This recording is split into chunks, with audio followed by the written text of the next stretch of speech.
ইফতার সামনে নিয়ে বসে আছেন, আমার আল্লাহ ডাক দিচ্ছে, ও ফেরেশতারা, তোরা আমার বান্দা বানাইতে নিষেধ করছিলি, দেখ আমার বান্দার সামনে খাবার আছে, আমার বান্দার পেটে ক্ষুধা আছে, আমার বান্দার পিপাসা আছে, আমার বান্দার সামনে খাবার আছে, পানি আছে, শরবত আছে, কিন্তু বান্দা খায় না। আমি আল্লাহর ভয়ে তোরা আমারে বান্দা সৃষ্টি করতে নিষেধ করেছিলি, আজকে তোরা সাক্ষী থাক, আমি আল্লাহ আমার বান্দাদের জীবনের সব গুনাহগুলি আমি মালিক, আমি আল্লাহ মাফ করে দিলাম।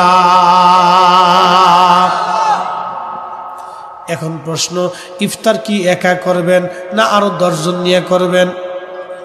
আরো 10 জন নিয়ে করবেন। বলে হুজুর কারণটা কি? আল্লাহ নবী বলেন, সাহাবীরা রে তুমি একা ইফতার করিও না, যদি সম্ভব হয় তোমার রোজাদার ভাইকে একটা খেজুর দিয়ে হলে ইফতার করাও।